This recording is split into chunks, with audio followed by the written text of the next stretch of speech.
Forge your inner armor.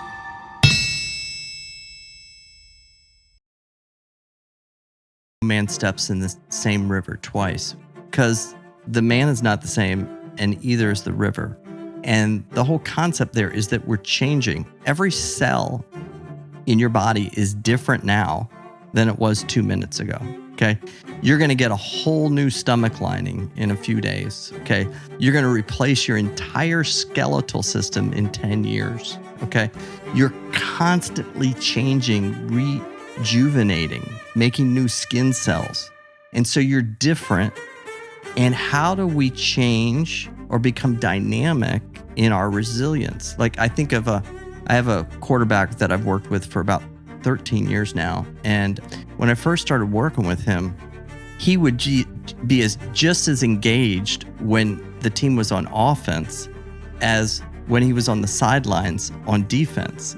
And I had explained to him the science behind we need to now kick into parasympathetic because you've been in sympathetic, and we have to even that system out. We have to be dynamic with what's going on. Every minute isn't a stressful board meeting that you're having, right? Every minute isn't an argument. We need to be able to adapt and change. These rhythms are all woven throughout our life in milliseconds, in seconds of breath. Okay, think about your breathing. You inhale when you're out of oxygen and your body's in a crisis. Okay, your heart is beating faster.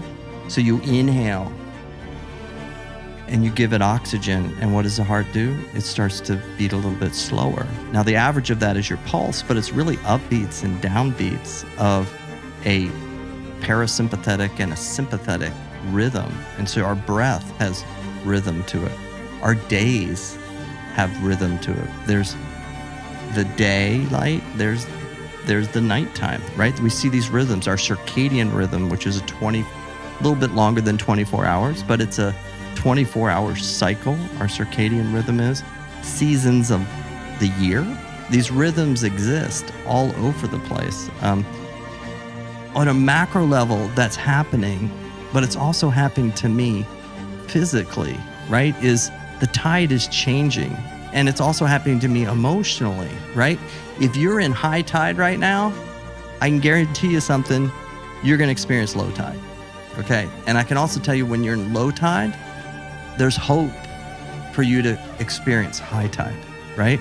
And so we have these rhythms inside of us, and what may be good at one moment may not always be good at the next moment. And that's where the whole concept of feedback and creating feedback loops that tell me what my body is doing, not just data for data's sake, okay?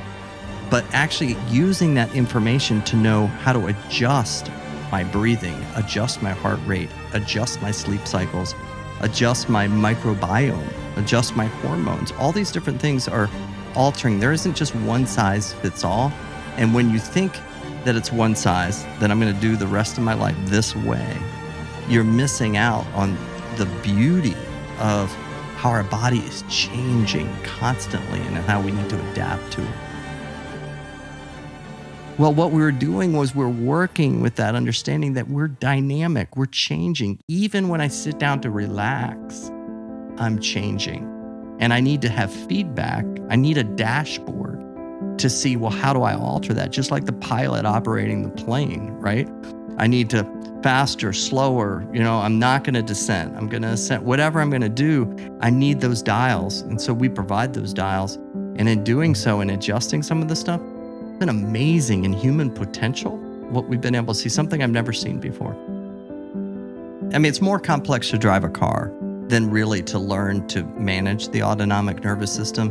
I mean, think about what we're doing. Okay, we're cruising down the road at 70 miles an hour with the ball of our foot, maybe having a conversation through speakerphone or with somebody next to us or listening to the radio, whatever we're doing. And then there's these other vehicles zooming past us and these semi trucks, right? And there might even be some rain and whatever.